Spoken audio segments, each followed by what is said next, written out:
Yes. Good morning दोस्तों। Good morning sir. जब हम बात करते हैं मोटिवेशन की, इंस्पायर की, तो लोग हमेशा बड़े बड़े नाम बोलते हैं कि मुझे शिव खेरा से मोटिवेशन मिलता है, मुझे अमिताभ बच्चन से मोटिवेशन मिलता है, मुझे वहाँ से मिलता है, मुझे स्टीव जॉब्स से मिलता है, ये मिलता है। लेकिन अब सिर्फ नज़र डालिए आपके मोहल्ले में, आपके गांव में, आपके आसपास के लोगों में, आपको ऐसे बहुत सारे लोग मिलेंगे जिसकी लाइफ से, जिसकी ज़िंदगी से हमें कुछ ना कुछ सीखने को मिलता है, कुछ ना कुछ मोटिवेशन मिलता है। इसलिए हम उसको नाम देते हैं अपरिचित चेहरे। मैं Jignesh Dave, as a motivation coach, मैं हर वीक आपके सामने एक ऐसे व्यक्ति को मैं पेश करता हूँ, रूबरू करवाता हूँ कि जिसकी जीवन से हमें कुछ सीखने को मिलता है, कुछ जानने को मिलता है, कुछ मोटिवेशन मिलता है। इस श्रेणी में हमारे बीच है आज मिस्टर सर्जेराव सावंत।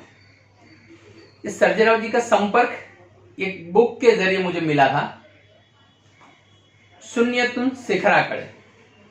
यस, सर्जेराव शिवाजी का उसका एक नाम है सर्जेराव। सर्जेराव का दूसरा मतलब होता है स्ट्रॉन्ग लीडर, तीसरा नाम होता है सावज, शेर। इस सब चीजों को मिलाते सर्जेराव सावंत जी। सर्जेराव सावंत लास्ट 10-11 साल से मेरे दोस्त है, मेरे फ्रेंड है, मेरे फिलोसोफर है, मेरे गाइड है। जहां जरूरत पड़ती है हमेशा मुझे गाइड करते हैं। बस तो आज ये मल्टीपल बाई 3 की यूट्यूब चैनल के जरिए आज हमारे साथ है सर्जेराव जी सावंत। उसके जीवन की जरमर के बारे में जानेंगे, उसके प्लान के बारे में जानेंगे और वहां से कुछ हम सीखेंगे। सर्जेराव जी वेलकम। नमस्ते नमस्ते नमस्ते नमस्ते सर, नमस्ते। सर्जेराव जी, जब हम आपके बारे में सुनते हैं, पढ़ते हैं, फिर वो आपका लाइफ इंश्योरेंस का बिजनेस हो, आपकी रोटरी की कैरियर हो, जैसे आपकी ऑटोबायोग्राफी, तो बायोग्राफी जिसको बोले उसमें है, कहीं ना कहीं एक अच्छा मैसेज मिलता है। तो हम शुरुआत कहाँ से, आप एक छोटे से गांव से है, आपकी शैक्षणिक कारकिर्दी कैसे रही, आप अपने गांव से मुंबई कैसा है, उसके बारे में हमारे दर्शकों को थोड़ा बताइए। जिग्नेश भाई नमस्ते। देखिए, मैं सोलापुर जिले में एक मंगलवाड़ा करके तालुका छोटा गांव है, उसमें गांव में एक छोटा विलेज है चित्ती करके, वो गांव में मैं पैदा हो गया। मेरे मम्मी माताजी पिताजी किसान थे और मिडिल, इतना बड़े नहीं थे, छोटे भी नहीं थे, मिडिल क्लास में थे। यस। और घर में कोई भी होशियार आदमी नहीं था पढ़ेगा। तो हमारे गांव में 4th स्टैंडर्ड तक स्कूल थे। मैं 4th स्टैंडर्ड तक गांव में पढ़ा। बाद में 8 किलोमीटर चल के जाता था रोज सुबह उठ के। 3 साल मैं दूसरे गांव में गया, उधर 8 तक पढ़ा। बाद में दूसरा तालुका प्लेस में 8 को उधर गया फिर। यस। और हाई स्कूल का लाइफ मैंने उधर किया, पूरा मंगलवेढ़ा में किया। और ऐसा करके फिर कॉलेज के लिए मैं पंढरपुर में गया और पंढरपुर में मैं BA हो गया। और मेरे को एजुकेशन टाइम में बहुत तकलीफ हो गई, क्योंकि यानी आपको बचपन से विठल के आशीर्वाद आपको मिले। बात दूसरी बात क्या है कि मेरे देखो गांव में बस नहीं था, हिस्ट्री नहीं थी, कोई नहीं, किसका डब्बा नहीं आता था, ये कोई टिफिन नहीं आता था। तो मैं दोस्त के पास रहो, इधर रहो, किधर रहो करके मैंने मेरा एजुकेशन पूरा किया। और एक ये उन लोगों के लिए संदेश है कि जो बहाना बनाते कि मेरे पास ये नहीं है, मेरे पास वो नहीं है, मैं तो मराठी मीडियम से पढ़ा हूँ, मैं तो गांव से रहता हूँ, मेरे पास सुविधा नहीं है। इससे स्ट्रगल, मुश्किल से मुश्किल परिस्थिति में जो रास्ता निकालते हैं, उसका नाम है सर्जेराव जी। कंटिन्यूसली सर्जेराव जी। सर, मैं ग्रेजुएट हो गया और मैं अक्टूबर, एक सब्जेक्ट रहा था, मैं अक्टूबर में घर में बैठ के निकाला। और मैंने क्या किया कि मैं फेल हुआ करके गांव में बोला ही नहीं। मैं ग्रेजुएट हो गया, उनका सबको बोल दिया। और बिना मैं अक्टूबर में स्टडी करके सब्जेक्ट निकाल के BA डिग्री प्राप्त किया। यस, एक मैसेज ये कि आप परीक्षा में फेल होते हैं, वो आपका साल बिगड़ता है, आपकी जिंदगी नहीं बिगड़ती है। यानी कि जो एग्जाम में फेल होने की वजह से जो लोग नाशी पास आते हैं, उनके लिए एक मैसेज है कि ठीक है, स्ट्रगल होती है, संघर्ष में फेल होते हैं, तो उसका एक रास्ता होता है, वहां से आप शुरुआत करके वापस वो रास्ते पे आ सकते हैं। यस। उसके बाद मैं जॉब के लिए बहुत कोशिश की गांव में। तो 1-2 साल मैं ऐसा कि गांव में निकाला। फिर गांव का गांव में जो किसान लोग आए, जो गरीब लोग आए, उनको मैं मदद करता था। कोई तालुका लेवल में काम रहेगा तो उनको तलाटी ऑफिस में कुछ काम रहेगा, तहसीलदार ऑफिस में कुछ काम रहेगा, तो मैं खुद जाके उनको हेल्प करता था। और जब अकाल पड़ा महाराष्ट्र में, तभी मैं अकाल के सुकड़ी बांटने का काम मैं किया। रोड पे, रास्ते पे जो कामगार ये करते थे, वैसा भी मैंने 3-4 महीना में अकाल में रोड पर सुकड़ी बांटने का काम भी मैंने किया आफ्टर ग्रेजुएशन के बाद। और पगार मिलता था, रोज का 15 रुपये मिलता था। तो ये कर करके फिर एक दो साल में गाँव में निकाला। फिर मेरा एक दोस्त था, ड्राइवर था, मुंबई में काम करता था। वो गांव में गाड़ी लेके आया था, ट्रक। तो मैं उसको बोला कि मैं आओगे मुंबई, मेरे को जॉब मिलेगा क्या? वो क्या बोला कि आप पढ़े लिखे ले, ग्रेजुएट है और मैं ड्राइवर हूँ, मैं आपको कैसे किधर जॉब? मैं बोला मेरे को मुंबई लेके तो चलो, फिर मैं देखता हूँ उधर। तो बोले मैं 2 दिन रहने वाला है। तो मैंने क्या किया कि मैंने प्लान बनाया कि अभी गाँव में रह के कुछ फायदा नहीं, अभी अपने को इधर से सब लोग मेरे पूछते थे, इतना पढ़ा, इतना किया, तुमको काम धंधा नहीं, कुछ नहीं। तो मेरा अंदर से ऐसा एक मेरे को उस पर हो गया मैं कि अपने को गाँव छोड़ना पड़ेगा, गाँव छोड़ने के बाद ही मैं सुधर सकता हूँ। तो मेरे दोस्त बोला कि तुम लोहारी में आएगा ना, चलेगा। मैं लोहारी में बैठ के और मेरे पास तभी पैसा भी नहीं था जाने के लिए। सर वो व्यक्ति का नाम जानना चाहेंगे हम लोग। पोपट फकीर करके एक ड्राइवर था। पोपट फकीर जी, आप जहाँ भी है, आप सुन रहे हैं, या ये हमेशा कहते हैं कि उंगली पकड़ने का एक रास्ता होता है कि आप आदमी कितना बड़ा है कितना छोटा मतलब नहीं, कि एक लॉरी का ड्राइवर आपको उंगली पकड़ के राह दिखाता है कि गांव से लेके मुंबई तक की जर्नी यहाँ से आपकी स्टार्ट होती है। शायद आपको मालूम नहीं होता है कि मैं वहां जाके क्या करूंगा, कैसे कमाऊंगा, लेकिन मैंने एक बुक में पढ़ा था कि आपको समुद्र जितने स्वप्न होते हैं तो आपको नदी का रास्ता छोड़ना पड़ता है। यस, तो सर्जेराव राव जी ने वही किया, एक मन मगम बनाया, संघर्ष की शुरुआत की कि गांव छोड़ के शहर में आना। कितने साल हुए सर जी इसको? इसको मैं 1979 70 में, यानी कि तब तो तब की कुछ सुविधा नहीं थी, इंफ्रास्ट्रक्चर नहीं था, हाईफाई नहीं था, फिर भी वहां से आना और एक मन बना के कि वहां जाके हमें संघर्ष करना है। तो मुंबई में आने के बाद आपकी करियर में क्या बदलाव हुआ, क्या संघर्ष करने पड़े? खास कर मुंबई आने के लिए भी मेरे पास पैसा नहीं था, तो मेरे बहुत लोगों को मैंने उधर पैसा मांगा, कोई देने को तैयार नहीं था। फिर एक मेरे मामा जी थे, मामा को बोला कि मेरे दोस्त के शादी में जाने का, मेरे को अंगूठी चाहिए। तो मामा को अंगूठी लेके मैं आया, अंगूठी भेज दिया, वो इधर आया। फिर मामा का अंगूठी मैंने उसके बदले 3 अंगूठी दिया मामा को रिपोर्ट बाद में, मगर मैं आने के लिए मामा का अंगूठी का सपोर्ट मेरे को सरकार में। यस, ये महात्मा गांधी के संदेश से मुझे मैसेज में पढ़ता हूँ, मैंने उसकी ऑटोबायोग्राफी सत्य का प्रयोग, कि अगर आपको सच के लिए थोड़ा बहुत झूठ पढ़ना पड़े तो भाई ये झूठ नहीं होता है। जहाँ आपकी केयर बनती है और आप उसको कोई आपको छोटी सी मदद करता है तो मदद का उसको किस तरह से मुंह बदला देना चाहिए, वो हमें सर्जरी सीखना चाहिए कि एक अंगूठी बदले हुए जब समय आने पर उसने 3 अंगूठी देकर उसका मुंह बदला किया। Very good. उसके बाद मैं मुंबई आया और वो ड्राइवर बेंगलोर गाड़ी चलता था, मुंबई बेंगलोर। तो उन्होंने मेरे एक गांव वाला घाटला विलेज का चेंबूर में एक उधर जनता कॉलोनी करके ऐसा कॉलोनी था, उधर मेरे को छोड़ दिया। और वो क्या बोला, मैं खाने का बंदोबस्त करता हूँ, बाकी तुम काम देखो। तो उधर जो मैं रहने को, हमारे गांव के एक खांडेकर करके थे, तो उनके घर में मैं रहने को गया। यस, ये पोपटलाल जी के बाद दूसरा नाम आया खांडेकर जी। यानी कि जिंदगी में याद रहे, कोई ना कोई आपको, अगर आपका मन मजबूत है तो आपको कोई ना कोई उंगली पकड़ के वरना मिलना है।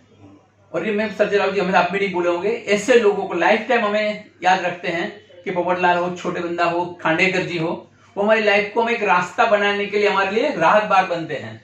तो उधर मैं रहने की जगह, उनका घर छोटा था, उधर मैं क्या किया, बाद में एक चक्के था सामने, तो चक्के वाला से दोस्ती बनाया, रात को सोने को चक्के पे जाता था और खाने के लिए उनके पास। और सामने बावड़ी था, पहले बहुत बावड़ी है इधर चंबूर, अभी भी बावड़ी है चंबूर घाटला में। सुबह उधर नहाता था, म्यूनसिपालिटी के संडास यूज करता था और ऐसे तरह मेरा जीवन प्रवाह चालू हो गया। मैं बहुत जगह घूमने गया, इधर जॉब मिलेगा उधर जॉब मिलेगा। तो एक मैं चेंबूर में सिनेमा, आशीष सिनेमा के थिएटर है आशीष करके, तो वो सिनेमा गए, उधर मेरे को पूछने गए तो मेरे को जॉब मिला, एक ने जॉब लगा दिया। और उधर दिया कि बुकिंग क्लार्क, टिकट बेचने का जो काउंटर पे मेरे को बोला आप करो, बैठेगा। तो वो काम मेरे को मिला, 300 रुपये पगार था, मेरे को कबूल किया, तो मैं एक्सेप्ट कर दिया और काम चालू किया। वो काम करते समय एक बार दादा गुंडके का पिक्चर, नया पिक्चर लगाया था, तो उधर इतना भीड़ थी। और ये जो ब्लैक वाले लोग, ब्लैक का टिकट धंधा करता था जमाने में, तो वो लोग आए, उसका एक भाई आया, मेरे को बोला तुम 25 टिकट बाजू मेरे को, हमारे को भाई ने बोला। तो मैं नया नया था, मैं बोला मेरे को भाई भी कोई मालूम नहीं, मेरे को साहब ने, सेठ ने बोला कि टिकट किसको देने का, नहीं बचाने वाला है वो, कोई भी लाइन से देने का, तो मैं देना नहीं दे सकता। तो बोला देखता हूँ, डर गए और निकल गए।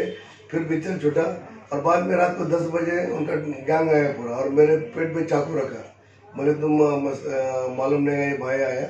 और फिर मैं रोने लगा, क्योंकि ये पहले मेरा एक्सपीरियंस था, पहली नौकरी, तो मैं डर गया। मैं बोला, मैं उनको पैर पड़ने लगा, पर मेरे को मालूम नहीं, सॉरी ये करके बोल दिया। तो एक बोला उसमें अच्छा दिलदार था, उसने बोला जाने दो, ये नया लड़का छोड़ दो। तो मैं वो काम भी छोड़ दिया। फिर बाद में डिसाइड किया कि बम्बई छोड़ने का, वापस जाने का, अपने को ये काम नहीं होएगा। तो मैं 2 दिन उधर आया नहीं, थिएटर के बाद उधर कुछ भी नहीं आया। फिर डिसाइड किया कि अभी अपना गांव ही ठीक है, उधर पहले मोल मजदूर करेंगे और गांव में जाएंगे।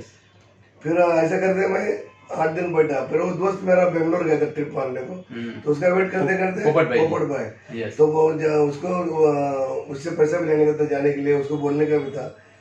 तो पोपट भाई 8 दिन लगे उसने आने के लिए। तो मैं ऐसा ही उधर टाइम पास करते बैठा उधर करके।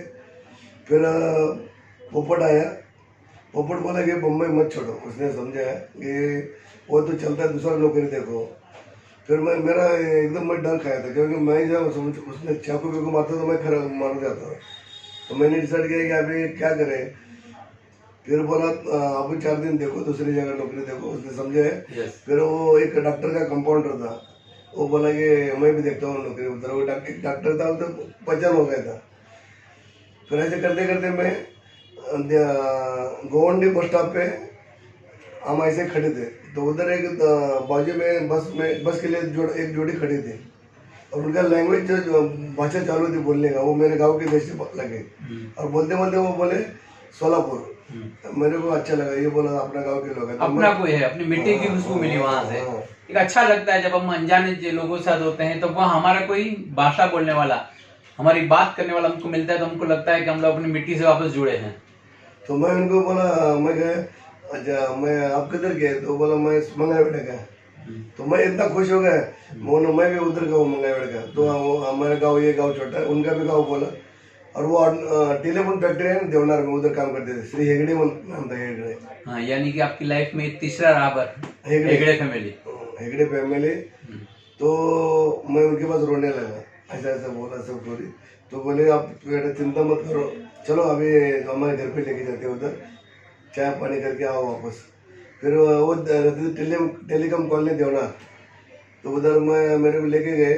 मैं गया उधर, चाय पानी मेरे को वो लोगों ने खाना भी खिलाया, और बोले कि अभी तुमको कभी भी तकलीफ रहेगा तो इधर आने का। तो मैंने वो स्टोरी उसके हेगड़े काका को बोला, वो बोले तुम ऐसा करो, तुम तुम्हारा सामान में इधर लेके इधर रहो, बोले हमारे पास, हम तुमको संभाल दें। तो वो इतना दिलदार मिले।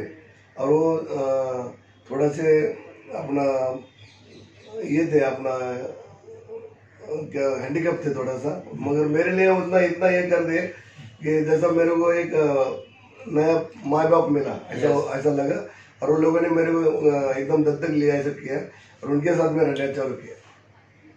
ये आज के टाइम पे, उस टाइम पे जब मानवता, आज क्या होते हैं लोग, आज रिश्ते इस तरह से निभाते हैं लोग कि बेनिफिट देखते हैं, उस जमाने में वो नहीं था, और शायद इसकी वजह से हम आगे बढ़ पाते हैं। तो उन्होंने क्या बोले कि तुम जाओ मत, मैं तुमको जाओ। तो टेलीकॉम फैक्ट्री में भी कोशिश की, खाली मेरे पास डिग्री सर्टिफिकेट था, और एक पैंट शर्ट था गाँव से लाया हुआ, और एक झप्पा कुर्ता था। तो उधर एक टेलीफोन के साहब थे, वो बोले कि तुमको कुछ दूसरा ये काम करने के बदले तुम इंश्योरेंस LIC का एजेंसी ले लो, क्योंकि उनका रिलेटिव LIC में काम करता था। उसके अंडर एजेंसी ले लो। तो मैं बोला अभी मेरा बचत नहीं, कोई नहीं, कैसा करेंगे, नहीं तुम एक एजेंट के पास काम करो करके बोले। तो मेरा चलो देखते हैं, मेरे को क्या तो कुछ भी काम चाहिए था, तो बोला चलेगा। तो उसने क्या किया, कुरला में मिलाप चंद जैन करके बहुत बड़े बीमा वाला एजेंट था, तो उनके पास मेरे को रखा काम पे। उनका ऑफिस था कालमा देवी गोल बिल्डिंग में, और वो बोले कि सुबह 9 बजे आने का, रात को 8 बजे जाने का, पगार देगा 300 रुपये। तो मैं बोला अब चलेगा, अभी क्या करेगा, और जाने आने का पास देगा निकल के, बोले ट्रेन से, तो ट्रेन था, तो एक्सेप्ट किया, मैं काम चालू किया मैं। हाँ, तो उधर डेली उनका उससे इतना काम किया, वो 8 बजे मैं जाके पहुंचता, 9 बजे बोला मैं 8 बजे जाता था, और वो 8 बजे जाने के बदले में 9 बजे तक रुकता था। तो मेरा इंप्रेशन उनको बहुत अच्छा लगा, और वो मेरे बोले कि उसने इमीडिएट मेरा 100 रुपये पगार और बढ़ाया 2 महीने के बाद, 400 रुपये पगार हो गए, और मेरा मीन्स मन लग गया बम्बई में फिर। आपने अपनी खुद की LIC की एजेंसी कब, कौन से साल में लिया? तो ये सीखते हैं, ये इनके पास काम करने का चालू किया। फिर मेरे को प्रीमियम भरने के लिए फोर्ट में जाना पड़ता, सब सर PM रोड पे बहुत ब्रांचेस है, ये ब्रांच में जाओ, वो ब्रांच में जाओ। फिर मेरे को इतना पहचान बढ़ गया मेरा, जो ऑफिस के लोग आए आओ करके करते थे, कोई ब्रांच मैनेजर मेरे को चाय पिलाता था, और ये मिलाप चंद कार्ड में है, मिलाप चंद कार्ड में है करके मेरे को रिस्पेक्ट देते थे। और मिलाप चंद जी का मैं दिखता था, वो इतना काम करते थे, इतना मीठा मीठा बात करते थे। मैं उनसे एक शिकायत कि आदमी मीठा कैसा बोल सकता है, तो वो उनसे सीख लिया मैंने। और बाद में मेरे को भी दिल में आया कि मैं एजेंट क्यों नहीं बनूं। फिर थोड़ा दिन के बाद ये नांदगांवकर करे, मेरे दोस्त नांदगांवकर, वो बोले, वो एजेंट था, बोला तुम एजेंसी ले लो। मैं बोला अभी कस्टमर के से लेके आओ, बोला इधर मार्केट के नीचे सब हमारे लोग रहता है, हाथ गाड़ी वाले लोग होते हैं हमारे कालमा देवी में, इतना सब कुली लोग हैं, तो उनको पकड़ के ड्राइवर लोग हैं, छोटे छोटे पॉलिसी से शुरू हो सकता है, लेके चालू करो पहला। तो मैंने फिर नंदावकर ने मेरे को पताड़ी करके साहब के पास लेके गए, फिर मेरे को एजेंसी दिया। 1980 में मैं एजेंट बना, 80 साल में, तो एजेंसी लिया। और मिलाप चंद जी को मैं छुपाया, उसको बोला नहीं कि मैं एजेंसी लिया, क्योंकि उनके पास मेरे को काम करता था, और उधर मैं चालू किया एजेंसी। फिर थोड़े दिन के बाद 1 साल निकाला, 2 साल निकाला, 3 साल के बाद मैं उनको बोल दिया कि मैं उनके पास 7 साल काम किया है, मैं ये नौकरी ये करते करते अपना। तो मेरे को LIC का जॉब, तो मैं पार्ट टाइम जाता था उनके साथ। फिर एजेंसी लेने के बाद मेरा काम बढ़ गया, फिर मेरा इतना पहचान बढ़ गया, और लोग मेरे को अभी सब मीन्स तभी ऐसा मोबाइल नहीं था, मतलब मिलना पड़ता था, सबके घर में जाता था पर्सनली। और इतना मेरा कॉन्टेक्ट बढ़ गया है कि मैंने मेरे को इतना अच्छा लगा कि LIC अपने को जिंदा रख सकते हैं। तो फिर एजेंट से लेके डेवलपमेंट ऑफिसर तक कैसे आपकी जर्नी है, कैसे पहुंचे आप? फिर एजेंट हो गया, एजेंसी लेने के बाद फिर मैं सोचा कि ये मेरा ड्यू रोज कार में बैठ के आता था, कार में जाता था। मैं बोला ये ड्यू को इतना का मिलता है, गाड़ी पैसा ये सब मिलता है, उसके लिए क्या करना पड़ता है। तो मैं उनका ऑब्जर्व करता था मेरे बॉस को, और मेरे उनके बाजू में एक शंकरन करके ड्यू थे, वो बोले तुम्हारा काम नहीं, बोले तुम्हारे लायक नहीं उनका काम करने का। तो वो ऐसा बोले कि तुम लोग ये घाटी लोग ये नहीं कर सकते। तो मेरे दिल में मैं बोला तुमको करके दिखाता हूँ। फिर मैंने सोचा कि LIC का ड्यू को लेके ये सब तो पकड़ता हूँ कि मैं करके दिखाता हूँ कि सपना उन्हीं के पूरे होते हैं कि जिनके सपनों में जान होती है। सिर्फ पंखों से कुछ नहीं होता है, हौसले से उड़ान होती है। जब आपको कोई नेगेटिव मोटिवेशन देता है कि आप तुम नहीं कर सकते हो, तब जब हम करके दिखाते हैं तो उसकी मजा कुछ अलग होती है। शायद आपको उसने बोला कि आप नहीं कर सकते, और यही शायद आपको ड्यू बनने के लिए आपको एक मोटिवेशन मिला। तो वो उसके बाद मैंने क्या किया कि एवोक्सम ऑफिस में गया, उधर एम्प्लॉयमेंट डिपार्टमेंट है, तो उनको जाके बोला कि डेवलपमेंट ऑफिसर का कभी निकलने वाला जा रहा है। तो बोले आएगा, उधर दाखिल करके साफ थे, वो बोले आएगा तो तुमको बोलता है। तो मैं बीच बीच में चक्कर मारता था, पेपर में आता था वो। फिर एक बार जाहिरात आ गया, मैं अप्लाई किया, मैं फेल हो गया। 3 बार मैं ड्यू का एग्जाम दिया, 3 बार फेल हो गया। उनका पेपर इतना हार्ड नहीं था, तो मैं पास नहीं हो गया। फिर मैं बोला कुछ भी करके पास होने का। फिर मैंने 4th टाइम बसा, 4थी बार में एग्जाम बेटा पास हो गए। यानी कि एक मैसेज और मिलता है कि निष्फलता से मैं डरता नहीं है। व्यक्ति 10 में फेल होता है, डेवलपमेंट ऑफिसर की एग्जाम 3 बार फेल होने के बावजूद लोग नाशीपास न होते हुए चौथी बार एग्जाम पास करके आदमी डीओ बनता है। तो मैं डीओ बनने के बाद फिर मिलत तंजू को मैं छोड़ा नहीं, तो मैं काम करता था रात को पार्ट टाइम जाके उनको। डीओ बनने के बाद डीओ बनने के बाद क्योंकि जिसने मेरे को सिखा, उनको बोला मैंने, वो बोले तुम बिंदास करो, मैं सपोर्ट करेगा। यानी कि हमें जो मिट्टी से हम खड़े हुए हैं, जिसने हमको उंगली पकड़ी है, उसको हमें कभी नहीं भूलना चाहिए। और एक बार डीओ बना और मेरे को पोस्टिंग ट्रेनिंग हो गया और पोस्टिंग मेरे को उल्लासनगर ब्रांच दिया। और मैं रहता था अंधेरे में, जेबी नगर अंधेरे, और उल्लासनगर टोक में था। तभी ट्रैवलिंग फैसिलिटी बस से आना पड़ता था कुर्ला तक, कुर्ला से ट्रेन से उल्लासनगर, उल्लासनगर से फिर ब्रांच में चल के जाना पड़ता था। और मेरे को एरिया दिया वांगनी, बदलापुर, ये ऐसा एरिया दिया। तो और तो मैं पहले दिन आया ये ट्रेन में, तो दूसरा पहले दिन में इधर मेरा कल्याण स्टेशन में हाल्ट हो गया, क्योंकि ट्रेन का कुछ शेड्यूल मालूम नहीं था, जाने को लेट हो गया। तभी ट्रेन कम था रात को जाने के वगैरह, तो मैं एक रात ट्रेन में कल्याण में निकला स्टेशन के ऊपर, ये ट्रेन नहीं इसलिए। तो बाद में मैं बोला अभी क्या करूँ, अभी इधर उल्लासनगर में, और उल्लासनगर ऑफिस में मैं गया था, तभी फुल सिंधी लोग थे ऑफिस में, मैक्सिमम सिंधी लोग। उधर मेरे को देख के वो हंसने लगे, क्योंकि मेरा पर्सनैलिटी भी इतना बारीक था तभी ऐसा। अभी बढ़ गया है। हाँ, तो ये बोले, अरे मेरे को 2-3 लोगों ने डरा दिया, बोलता है अरे तुम ये क्या करेंगे, तुमको नहीं जमेगा ये पोस्ट। मेरे को वेलकम ऐसा हो गया कि एकदम बेकार हो गया वेलकम ब्रांच में। मैं बोला अभी क्या करेगा सर, तो भी मैंने नौकरी 600 रुपये स्टाइपेंड था, स्टाइपेंड है तब तक तो काम करेंगे, 6 महीने के लिए स्टाइपेंड रहता। तो मैं बोला चलो रोज आते थे जाएंगे, और मैं आने का चालू किया। हाँ, तो कब तक अपनी कितने साल अपने डेवलपमेंट ऑफिसर रहे सर जी आप? 84 कितने साल जॉब किया आपने? 33 ईयर में। 33 में आपका इंश्योरेंस सेक्टर का बेस्ट एक्सपीरियंस कुछ? थोड़ा सा इसमें बोलता हूँ कि उल्लासनगर में लोगों का भी मैंने दिल जीत लिया। और मैंने क्या किया कि वो लोगों का मैं माइनस पॉइंट देखा, उनको क्या नमस्ते करने का। और मैं डब्बा लेके था खाने का डब्बा, तो मैं सबको बोला था खाओ खाओ आइए करके। तो वो लोगों जो लगा कि बहुत अच्छा, मैं सब मेरे को बोला कि मोटिवेट करने लगे, और मेरे को बोले तुमको ये एजेंट ले लो, उसको जाओ उधर जाओ। मेरे को बहुत कॉन्टेक्ट मिले, और फिर मेरे को लगा कि हम कुछ कर सकते हैं। और मैंने बम्बई से भी थोड़ा लोग पकड़ के लेके आए एजेंसी के लिए, और मैं पहले साल में 25 एजेंट बना दिया। वाह, पहले साल में 25 एजेंट बनाना, जबकि आपका टारगेट कितना होता है एक साल के उस टाइम पे? 12 एजेंट करने का। यानी कि आपने जो टारगेट था उससे डबल काम आपने करके दिखाया। डबल किया। तो ब्रांच मैनेजर खटवानी साहब थे, बहुत खुश हो गए, बोले तो तुम्हारा मैं प्रोफेशन कम करता हूँ। 3 महीने में मेरा प्रोफेशन कम कर दिया, 6 महीने के बदले मेरा पगार भी बढ़ गया। फिर मैं डेली अप डाउन करता था ट्रेन से। तो एक मैजिस्ट्रेट थे कुर्ला कोर्ट के, चोपड़ा कोर्ट के जज थे, वो भी ट्रेन से आते थे। तो मेरा उनका पहचान हो गया, रोज हम आते साथ में। तो बोले मैं आप सर क्या करते हैं? बोला मैं मैजिस्ट्रेट हूँ कोर्ट को। मैं भी उनको फिर सलूट मार दिया, किया अच्छा।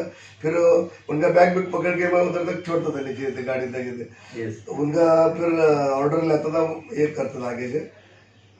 ऐसा करते मेरा इम्प्रेशन बैठ गया।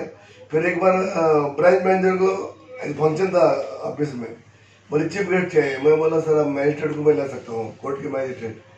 तो आपका कैसा? मैं बोला लाने का काम मैं करता हूँ सर। तो ब्रांच का ये था एनिवर्सरी, तो उसको मैं लेके आया साहब को, बोला सर ऐसा फंक्शन है, आप आइए ब्रांच में। वो बोले कितना शाम करेगा? तो मैं आता हूँ, वर्किंग डे में नहीं आ सकता। तो शाम को 6:30 बजे के बाद उनको बुलाया, और बहुत बढ़िया उनको सबको अवार्ड सब उनका तो दे दिया। तभी से मेरा इतना ये हो गया कि फिर सर्जे राव का नाम पूरा ठाणे जिले, अरे बहुत कोऑपरेटिव अच्छा है। सही में सर्जे राव सावी हो रहे हैं अपनी इंडस्ट्रीज में। फिर मेरा जो भी पेपर आता था 1 मिनट में पास होता था। ये जो भी कुछ करता था, जो बोलेगा नो नहीं आता था। जो खड़ूस लोग भी आके मेरे सामने बैठते थे, अरे इनका मैजिस्ट्रेट से पहचान। तो एक मेरे को प्लस पॉइंट मिला। फिर मैं आगे चलते गया, और मैंने दूसरे साल में नंबर 3 पे गया। और ऐसा पिकअप लेते मैं एक दिन थाना डिवीजन में नंबर 1 हो गया। और अड़कर साहब थे, तो I am top in Thane division. अब कब रिटायर हुए? मैं रिटायर हो गया 2016 में रिटायर हो गया। 2016 में रिटायर हुए। सर इस बीच में आपकी रोटरी की जर्नी स्टार्ट हुई। हाँ तो रोटरी से आप किस तरह, क्योंकि मुझे मालूम था कि जहाँ जिसके आपने बोला ना मैं सुखड़ी बेचता था अकाल में, तो जो सेवा होती है वो सेवा लोगों को जरूरी हुई रहती है। तो रोटरी से आप किस तरह से जुड़े? ये ड्यूरिंग द LIC में आप रोटरी जुड़ गए? क्या हो गया, फिर मैं उल्लासर ऑफिस में था, फिर मैं अमरनाथ मेरा हेड क्वार्टर था अमरनाथ, तो मैं मैनेजर से बोला सर, डिविजनल मैनेजर को, Yes. अमरनाथ इंडस्ट्री है तो इधर एक ब्रांच खोलो सर। तो सबको अच्छा लगा, सब बोले जगह देखो, तो एक बार सर्वे करके गए इधर अमरनाथ में, तो वो एक ब्रांच अमरनाथ में मैंने खोला पहले से, तो ब्रांच Yes. आदमी एजेंसी से लेके खुद की रिकमेंडेशन पे ब्रांच खोलता है और वो अपनी एक कर्मभूमि बनती है वहां से। तो LIC का ब्रांच खोला, टॉप ब्रांच ये ओपनिंग मैं हूँ, और एंड तक रिटायर होने तक मैं नंबर 1 था ब्रांच में। Very good. मैं 33 इयर्स में टॉप डेवलपमेंट ऑफिसर रह गया, किसको भी आगे जाने को नहीं दिया। मेरे पास 100 एजेंट का तापा था, टीम थी 100 एजेंट, और फिर बाद में मेरा इतना नाम होता था, पेपर में फोटो आते थे, तो लोग मेरे को ढूंढने आए। तो अमरनाथ इधर एक रोटरी क्लब था, तो वो लोग बोले नया क्लब वो लोग बना रहे थे, तो मेरा नाम उनको नजर में आ गया, अरे ये सर्जेराव सावंत एक नामचीन आदमी LIC में, तो उनको बड़ा थे मेंबर। तो मेरे पास प्रितपाल सिंह भाटिया, रमेश सारडा और अशोक उर्पाणी करके तीनों रोटरियन आए थे, और मेरे को बोले, तो मैं बोला, मैं उनका सब सुन के लिए अपन से तैयार हो गए अपने उनके, यानी कि प्रितपाल सिंह भाटिया रोटरी के पितामह बोलते हो, सही में रोटरी में आपको एंट्री करवाने वाले भी हमारा भी वो कॉमन फ्रेंड है, तो इसलिए रोटरी के पितामह ने भी उसने यहाँ एंट्री किया। बराबर। तो फिर रोटेरियन बन गया।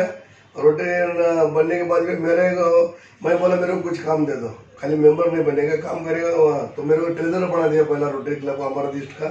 1994 में मैं चार्टर ट्रेजर हूँ, और उसके बाद मैं 99 में प्रेसिडेंट हो गया। जब मैं प्रेसिडेंट था तब 105 प्रोजेक्ट मैंने किया। वाह, 105 प्रोजेक्ट, यानी कि एक साल में रोटरी का टर्म होता है 365 दिन, उस 105 यानी कि हर वीक में कम से कम आपने 2 प्रोजेक्ट किए। यस। तब आप एवरेज निकले। यानी कि रोटरी में ट्रेजरर से लेके एक डिस्ट्रिक्ट सेक्रेटरी तक के प्रिंसिपल तक की बड़ी पोस्ट तक आपने रोटरी की बहुत सारी पोस्टें संभाली। सर वो देखिए 105 प्रोजेक्ट मैंने किया। रोटरी का एक पैसा भी मैंने लिया नहीं क्लब का, सब स्पॉन्सरशिप लेके आए, 0 बजट लगा के सब प्रोजेक्ट कर दिए। और PR का एक मेरे को डिस्ट्रिक्ट अवार्ड मिला था पब्लिक रिलेशन का, ये करके। तो ऐसे रोटरी का हमारे क्लब का नाम ऊंचा करने के लिए मैंने बहुत मेहनत की, और ये रोटरी एक मेरा अभी वर्किंग पार्ट हो गया।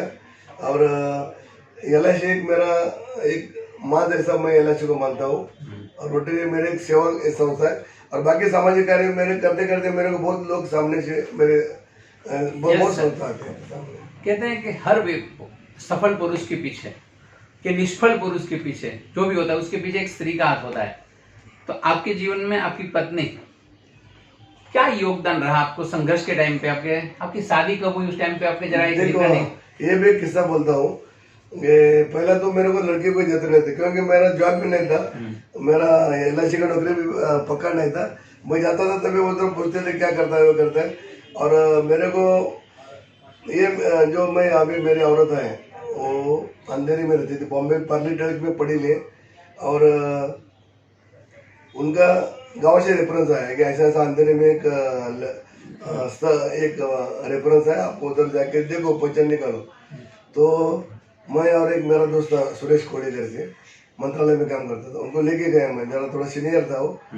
तो हम डायरेक्ट गए उनके, ऐसा ऐसा गांव से आपका एड्रेस है, देखने को आए। तो उसके पिताजी थे, तो वो जर्मन रेमेडीज में काम करते थे। तो हम लोग गए, बैठे, चाबी पिलाए, तो बोले कि नहीं शादी विधि अभी करने का नहीं हमारा, इतना करके भेज दे। सब पूछे पीछे सब बात हो गई, तो बोले अभी नहीं करने। तो बाद में फिर 2-3 महीना गया, फिर मैं नर्वस हो गया। अभी जिधर गांव में जाएगा तो मैं पकड़ का स्लिप दिखाओ तुम्हारा नौकरी किधर करता है, ऐसा कुछ आइडेंटिफाई करते। तो मेरे को कुछ ऐसा फिक्स इनकम नहीं था। फिर बाद में इनको वापस इनके पास गया, कंपनी में गया, वो लड़के के पिताजी के। तो उनको मैं अकेले गया, बोला ऐसा ऐसा ये करके। तो बोले नहीं नहीं अभी करने का ना हमारा, ऐसा बोल के मेरे को 2-3 बार उसका दिया है सर। फिर मैंने क्या किया कि अभी मतलब अभी क्या करेंगे, मेरा अभी प्रमोशन करने का, तो मैं मेरे दोस्त कोड़े सुरेश कोड़े को मैं बोला 500 रुपये ले लो तुमको, 2-3 बार तुम नाश्ता करो, ये करो, मगर मेरे लिए जाके उधर बस का पैसा है सब साथ में। Yes. मेरे बारे में बोलोगे बहुत लड़का अच्छा है, बहुत ये है, बहुत नाम कमाने वाला है, उसका ऐसा करके गाँव में प्रॉपर्टी करके मेरा शुद्धि करो जाके। तो वो 2 बार उनके पास गया था, एक बार उसको भी हकल दिया, पर बाद में उसको उसके मामा और उन्होंने सुना और फिर बाद में एग्री किया। फिर मेरे औरत का पैगुन इतना अच्छा है कि वो उसका शादी जब भी हमारा फिक्स हो गया तभी मेरा नौकरी का ऑर्डर हो गया। यानी वो आपके लिए सही में गुरु लक्ष्मी साबित हुई कि उसके लिए भी आपको बहुत संघर्ष करना पड़ा, उसके लिए भी आपको स्ट्रगल करनी पड़ी। तो वैसे मेरे शादी की कहानी, और औरत आने के बाद औरत ने मेरे, देखो मैं समाज सेवा और LIC देखते गए, मगर मेरे औरत ने मेरे बच्चे, दोनों बच्चे अभी वेल क्वालिफाइड पढ़े हैं। मेरा एक लड़का, बड़ा लड़का सुमित, वो कैप जेमिनी में मैनेजर है, और ये जो एकदम टॉप मोस्ट उसका वो जर्मनी, यूरोप, लंदन सब जाके आए। और मेरी बेटी BSc कंप्यूटर साइंस रुया कॉलेज में हो गई। वो सब मिसेज ने, मेरे औरत ने उनको दोनों को तैयार किया। यानी कि एक औरत, जब आप आदमी बिजी होता है समाज सेवा में, बिजनेस में, तब उसको पूरे परिवार को संभालना उसमें एक बहुत बड़ा योगदान है। थैंक यू भाभी जी आपका भी। और मेरे बहू भी पूजा करके वो आलासन टेबरो में अच्छा पोस्ट पे इंजीनियर है। तो ऐसे हमारी सुखी फैमिली है।